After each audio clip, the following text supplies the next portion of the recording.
Chapter 4.8 Rashtrakutas. Rashtrakutas established a large empire in South India and ruled for a long time. They ruled from 753 to 978 CE. In the beginning, they were the feudatories of Chalukyas of Badami. The word Rashtrakuta denotes power. Rashtra denotes country and Kuta means head.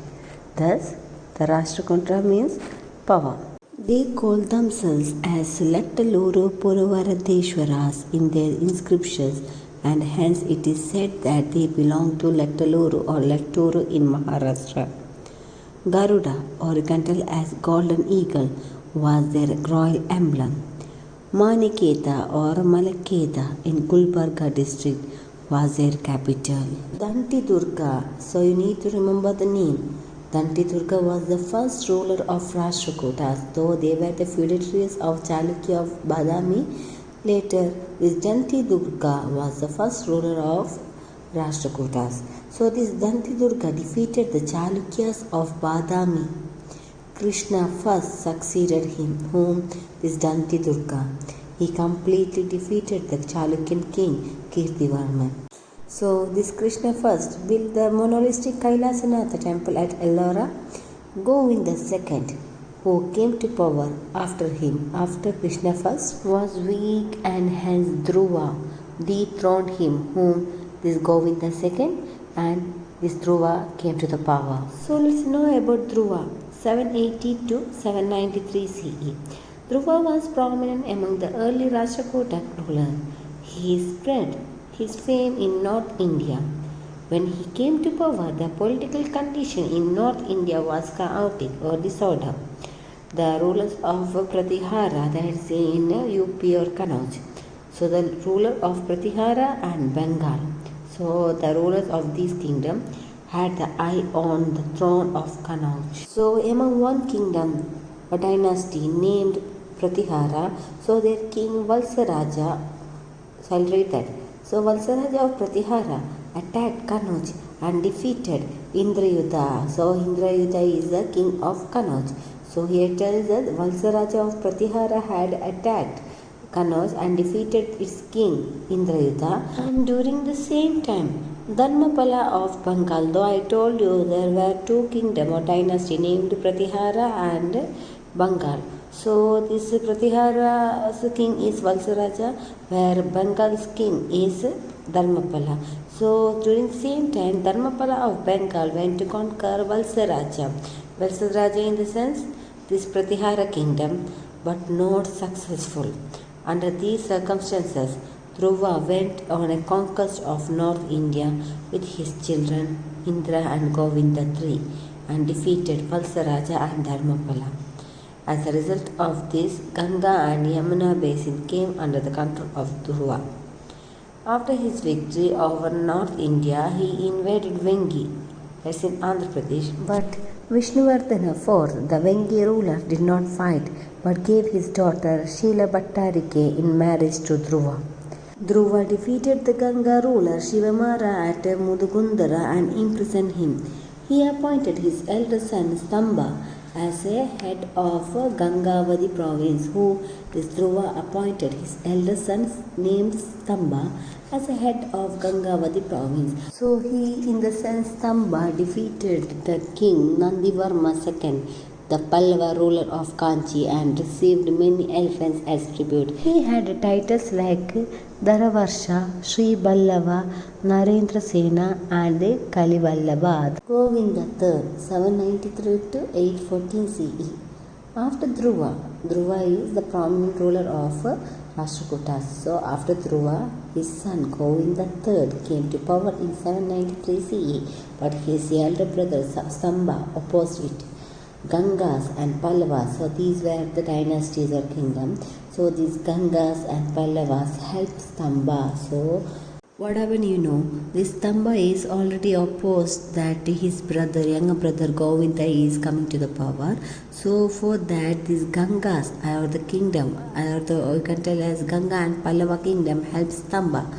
Angered by this, Govinda III defeated Stamba and imprisoned him, but later released him and made him the head of Gangavadi.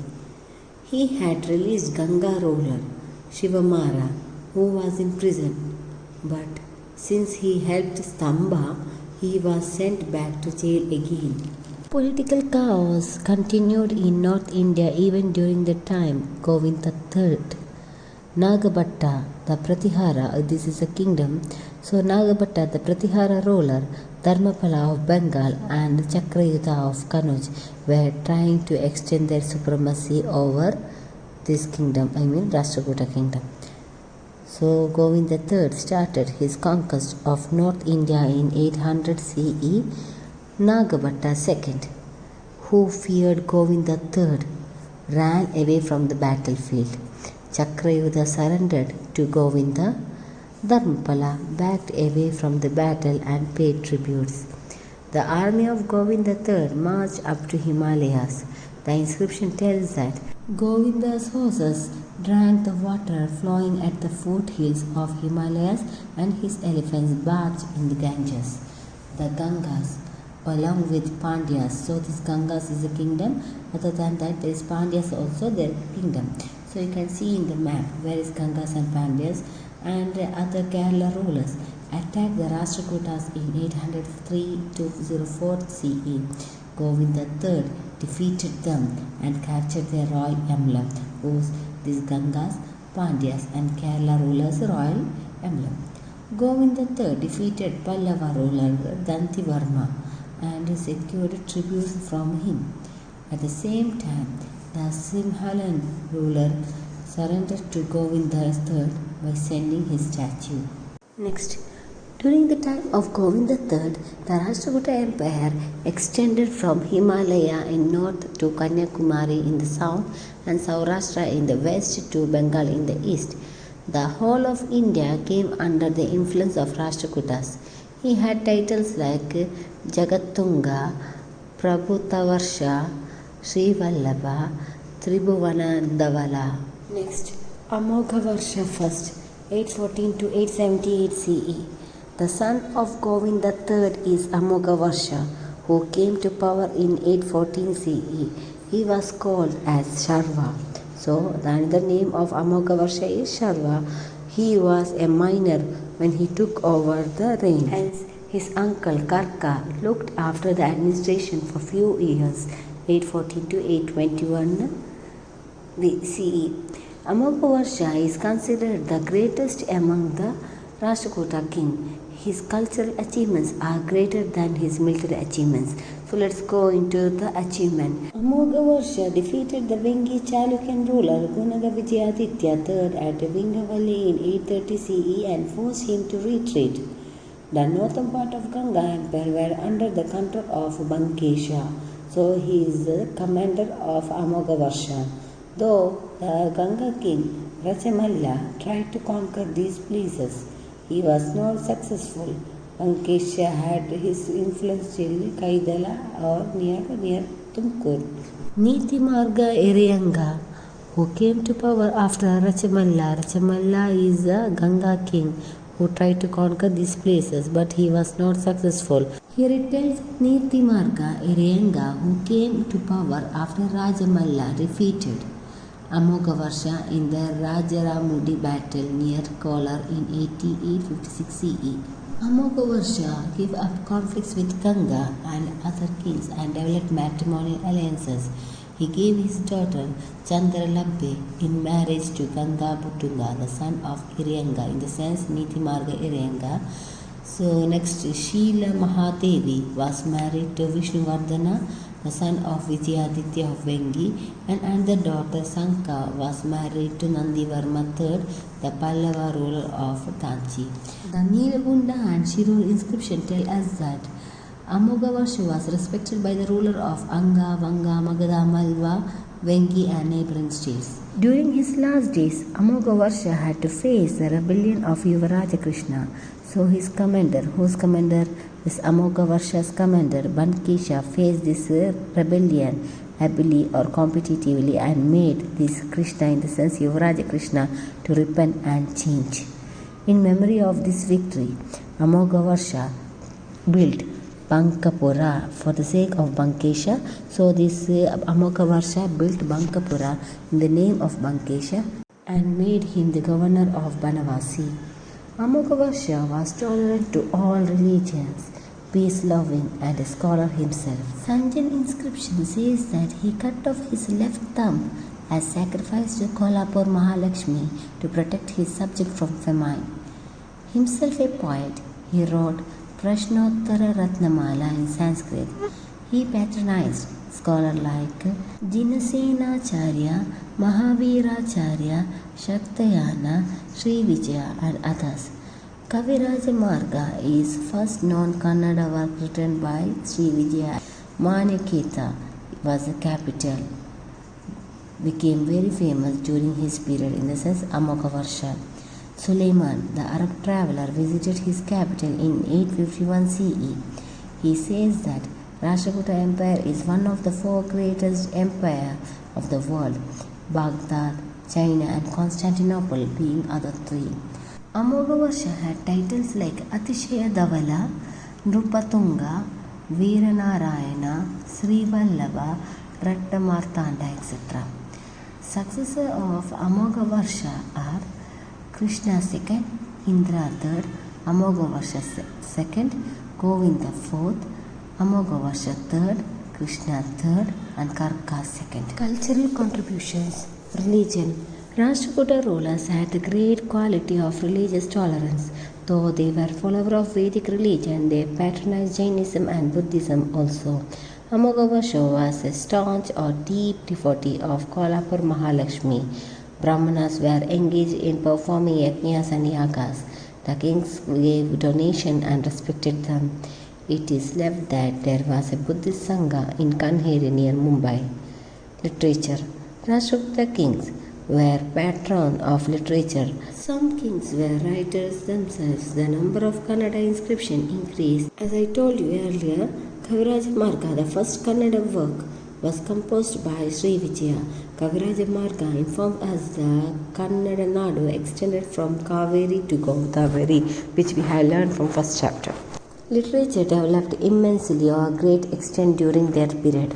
Ponna, who lived in the court of Krishna III, so he was also the leader in Rashtrakutas.